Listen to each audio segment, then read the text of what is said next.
শ্রদ্ধেয় স্বামী সুপর্ণানন্দজি মহারাজ, Ramakrishna mission institute of কালচারের মাননীয় সম্পাদক, দীর্ঘদিন তিনি নরেন্দ্রপুরের ওই শিক্ষা প্রতিষ্ঠানের সঙ্গে যুক্ত ছিলেন। বহু শিশুকে জীবনে সড়গড় হওয়ার মন্ত্র শিখিয়েছেন। আজকে তাঁর আশীর্বাদ আমরা চেয়ে নেব সড়গড় পত্রিকার রজত জয়ন্তী বর্ষ। আজকে এই সভায় আমাদের বিশেষ আকর্ষণ সড়গড়ের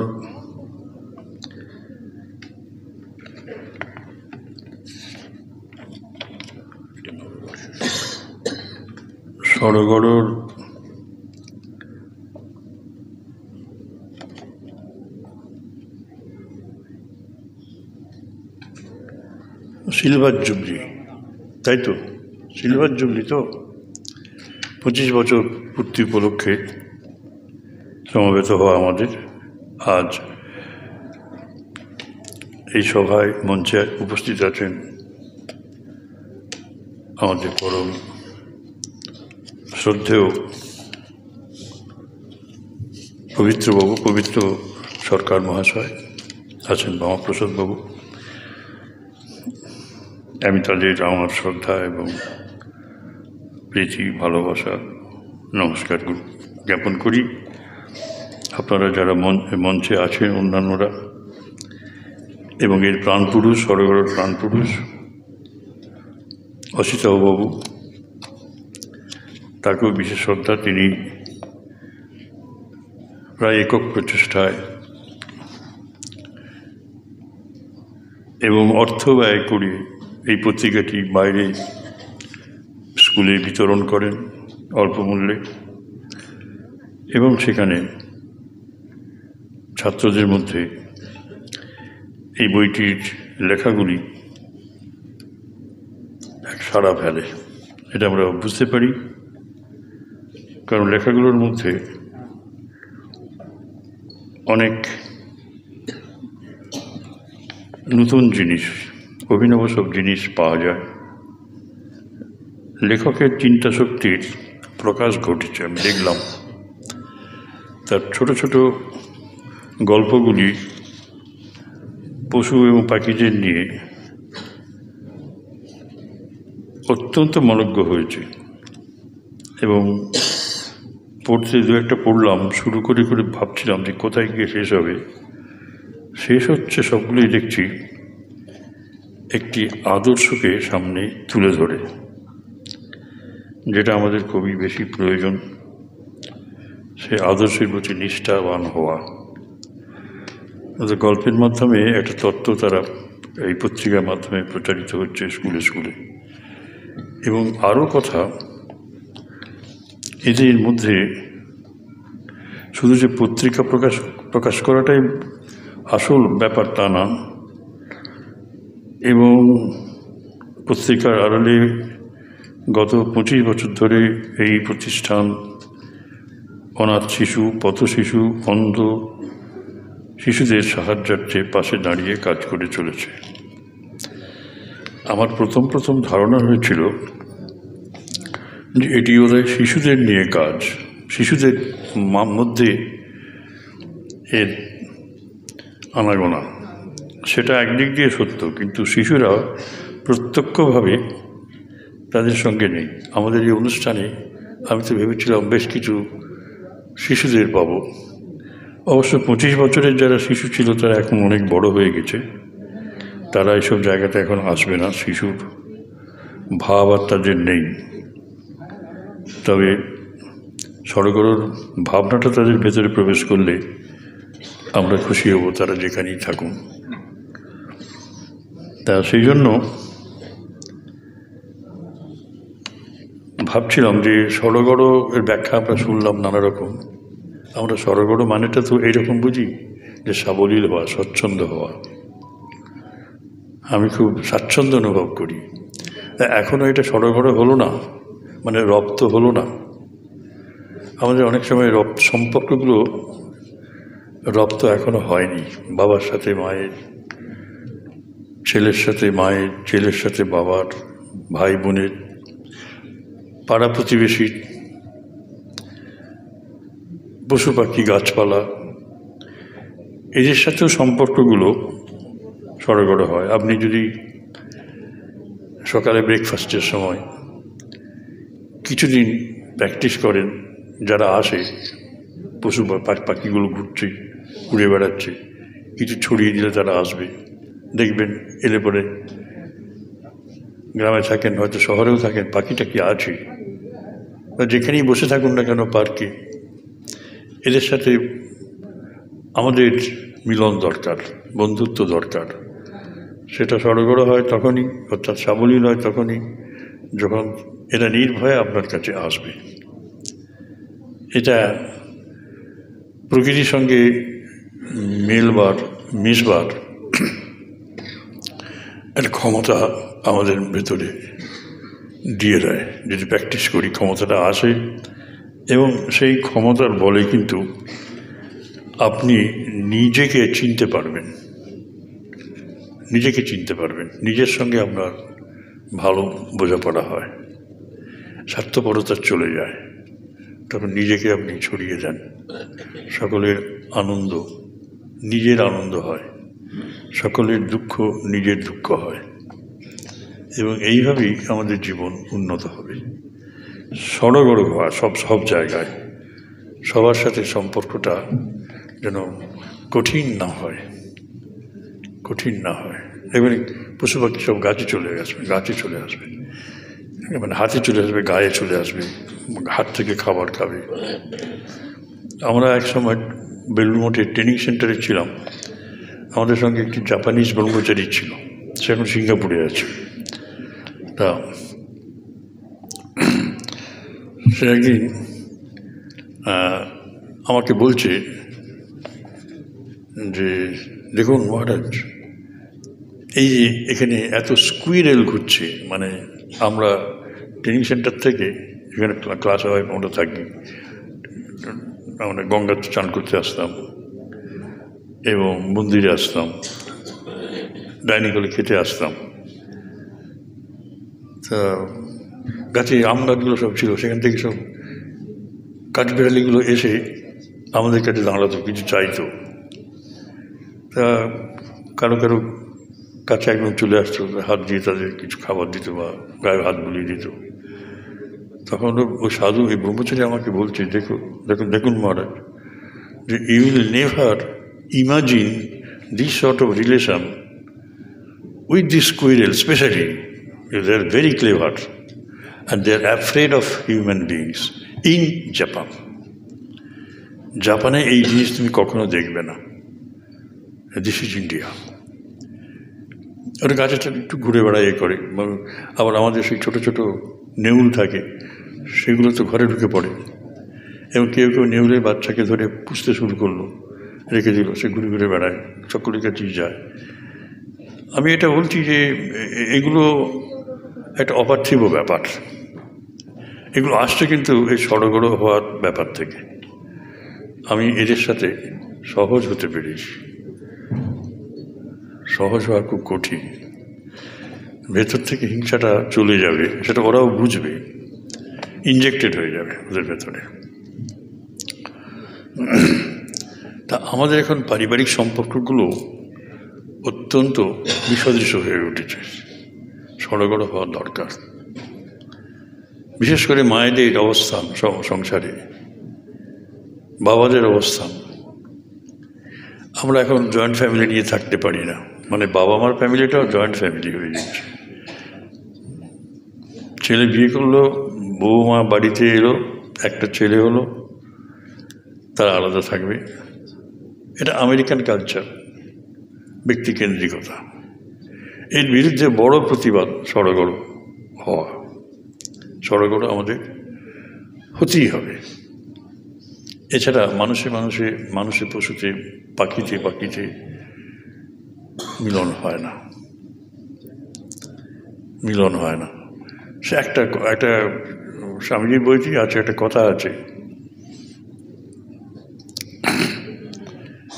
যে একটি বৃষভ ষাঁড় চড়ছে, তার মাথাতে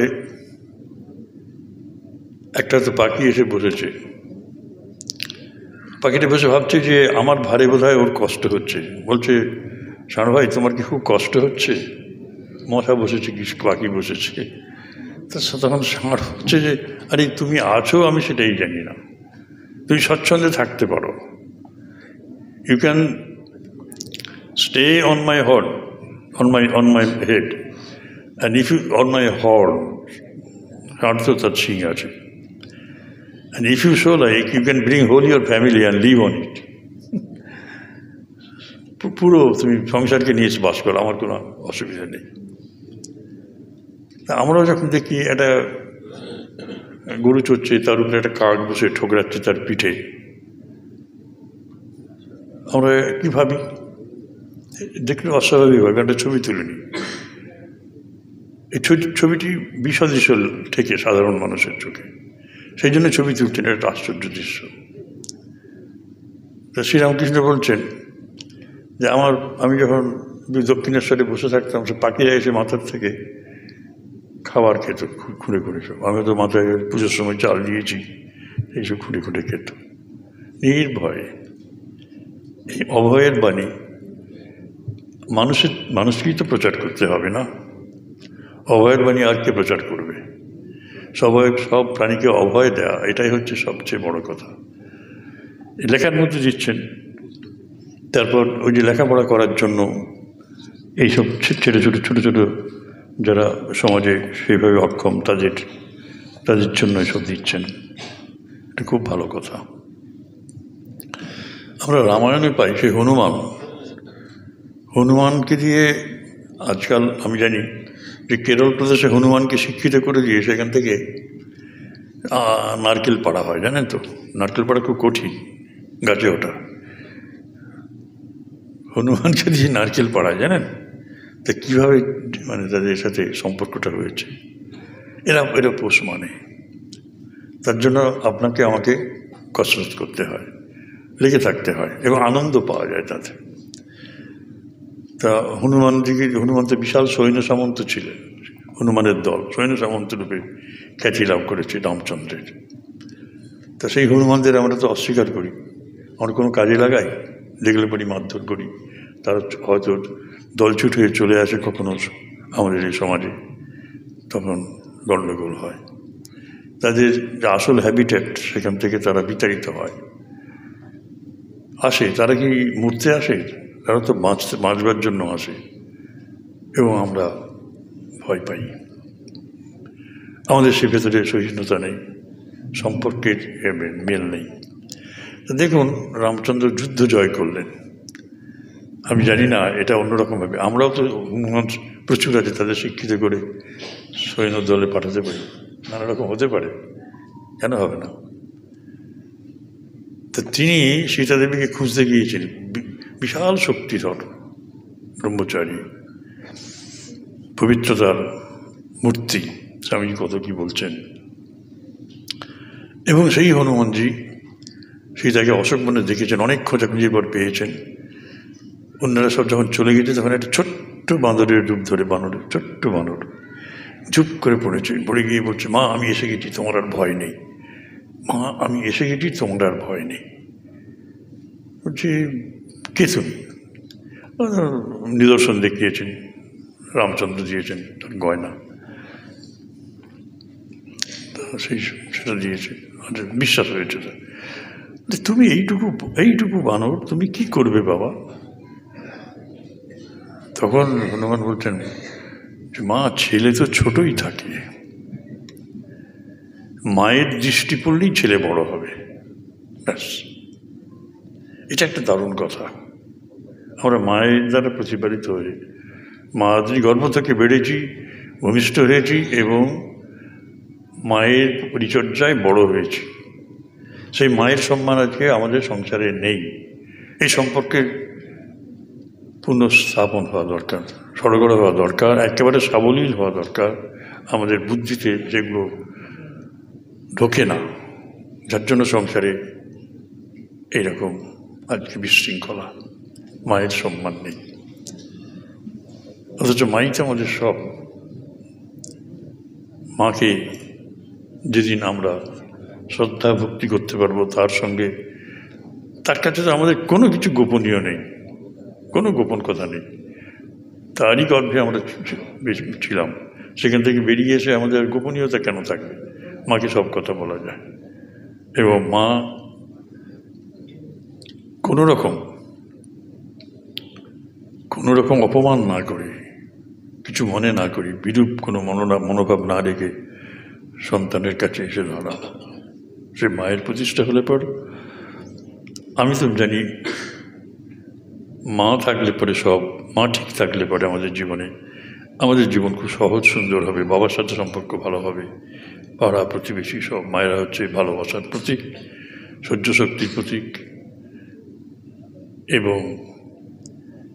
এবং আমি তো বলবো সব রকম অসুবিধা সহ্য করে অন্যের কল্যাণ চিন্তার একমাত্র প্রতীক মাই আমাদের শিক্ষা দেবেন। সেই মাকে যদি বাবাও অশ্রদ্ধা করেন, ছেলে তখন বড় হয়ে বাবাকে শাসন করেন। এও তো আমরা দেখেছি। আমার মা, তুমি তোমার মাকে নিয়ে থাকো, কোনো অসুবিধা নেই, আমি আমার মাকে নিয়ে আছি, তুমি তোমার মাকে নিয়ে থাকো না। সেই জন্যই আমাদের সংসারে বিশৃঙ্খলা। কেন এরকম হবে? এই এক জিনিস। আমরা ছোট্ট একটা ঘটনা বলি। মায়ের সাথে একটি বাচ্চা ছেলে গিয়েছে সবরমতী আশ্রমে গান্ধীজির সঙ্গে দেখা করতে। তা গান্ধীজি সেই সময় ওই স্বল্পবাস, হাঁটুর নিচে কাপড়, গায়ে জামা নেই, বসে আছে, প্রণাম করতেছে। মা প্রণাম করেছে, ছেলেও প্রণাম করেছে। ছেলেটা কত আর কি, 7-8 বছরের ছেলে। বলছে, বাপু তোমার গায়ে জামা নেই কেন?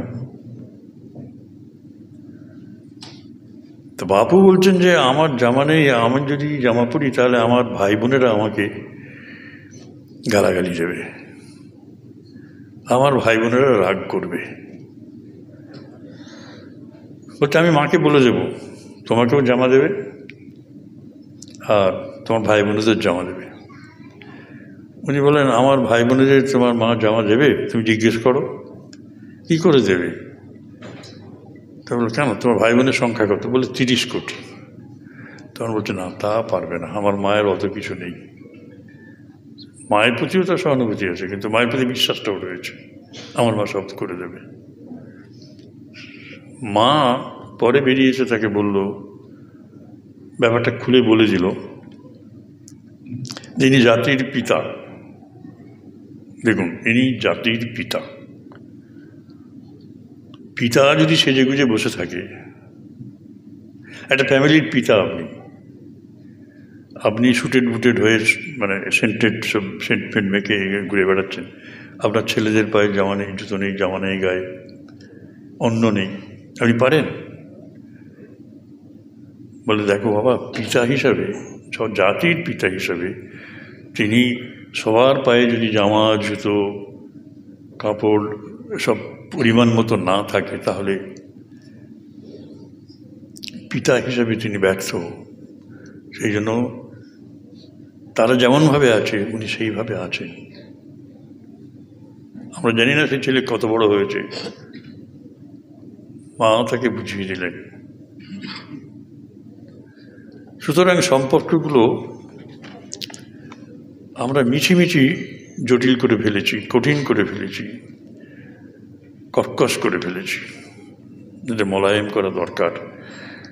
যখন সড়গড় আমি পাই, সড়গড়ে এরকম নাম হয় নাই,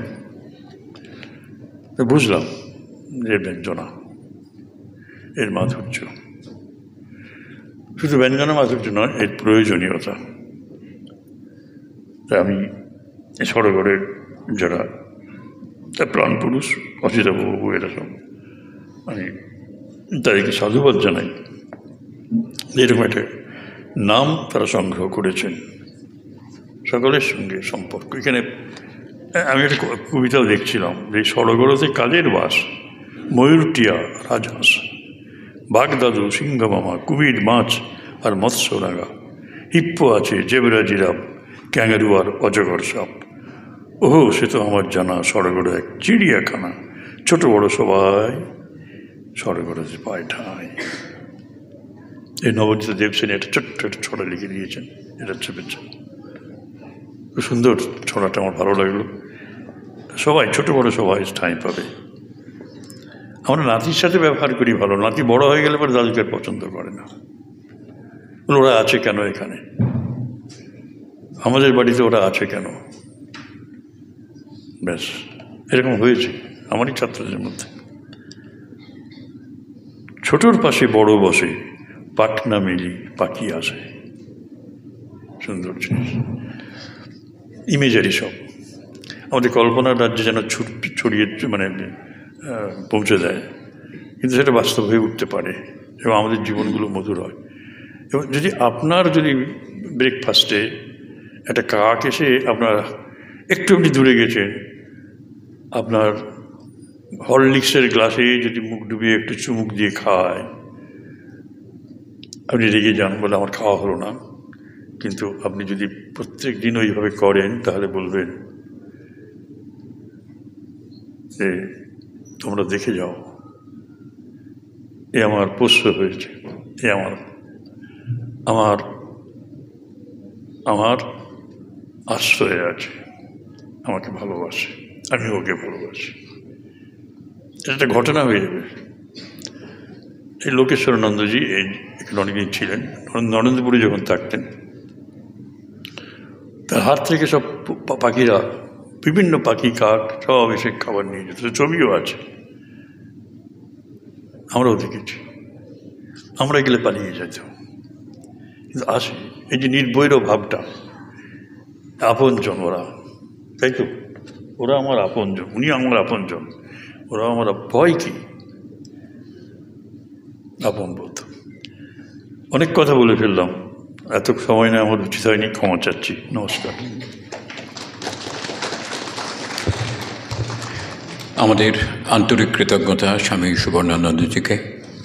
জীবনের প্রতিটি স্তরে সড়গড় হওয়া, রক্ত হওয়া, সাবলীল হওয়া কতটা প্রয়োজন জীবনে চলার পথে, ছোট ছোট দৃষ্টান্ত দিয়ে তিনি সেগুলো আমাদের সামনে তুলে ধরলেন।